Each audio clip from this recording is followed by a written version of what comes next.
ফজরের সুন্নত আমরা কোন সময় পড়ি, এটা একটা গুরুত্বপূর্ণ পয়েন্ট। রাসূল সাল্লাল্লাহু আলাইহি ওয়াসাল্লাম হাদিস শরীফে ফরমান, জোহরের সুন্নতরা অত্যন্ত গুরুত্ব এবং ফজরের সুন্নতরা অত্যন্ত ইম্পর্টেন্ট, গুরুত্বপূর্ণ সুন্নত। অন্য অন্য যত সুন্নত আছে এগুলোও গুরুত্বপূর্ণ, তবে সুন্নত হলো দুই প্রকার, একটা হলো মুআক্কাদা আর একটা হলো গায়রে মুআক্কাদা। তো ফজরের সুন্নতরা যে সুন্নত, এটা হলো মুআক্কাদা, পড়লে নাকি হয়, ছেড়ে দিলে গুনাহ হয়। রাসূল সাল্লাল্লাহু আলাইহি ওয়াসাল্লাম হাদিস শরীফে ফরমান, ফজরের ওয়াক্ত হওয়ার পর যখন মুয়াজ্জিন আজান দিয়ে দিবে, আজানের পর থেকে নিয়ে সুন্নত পড়া শুরু হবে।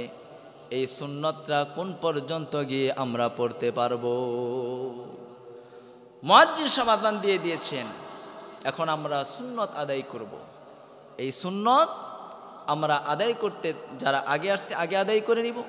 যখন জামাত শুরু হয়ে যাবে, এমত অবস্থায় আমরা যে ভাইয়েরা আসবো, যে ভাইয়েরা আমরা এমত অবস্থায় মসজিদে ঢুকবো, মসজিদে আসবো, তাদের জন্য নবীজি হাদিস শরীফে ফরমান, যদি এতটুকু দিলের ভিতরে ইতমিনান থাকে, কনফিডেন্স থাকে যে আমি সুন্নত শেষ করার আগেই জামাত শেষ হবে না এবং আমি সুন্নত শেষ করে জামাতে গিয়ে শামিল হতে পারবো, তাহলে আল্লাহ রসুল ফরমান ওই ব্যক্তিটা যেন ফজরের সুন্নত আদায় করে এরপরে জামাতে গিয়ে শামিল হয়।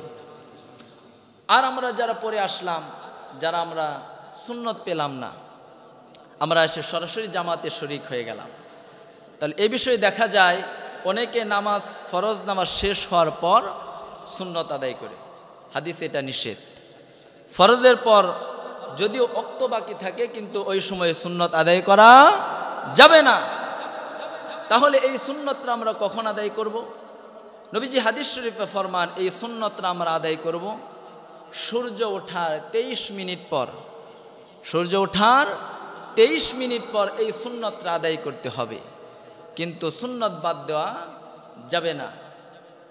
যদি কেউ আদায় করে ফরজ থেকে, ফরজের পর থেকে নিয়ে, যদিও সময় থাকে ওয়াক্তের, তাহলে তার জন্য এটা জায়েজ হবে না, বিদআত হতে পারে।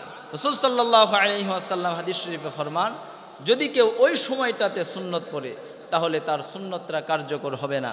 রসুলের যে কথা হাদিস আসছে, হাদিসের খেলাফ আমল হবে, যে আমলটা সাহাবা একরাম রাদিয়াল্লাহু তাআলা আনহুম আজমাইন করে নেয়। এজন্য প্রিয় ভাইয়েরা আমার, আমরা যারা আগে আসবো, আলহামদুলিল্লাহ আমরা তো আগেই সুন্নত পড়ে নিব।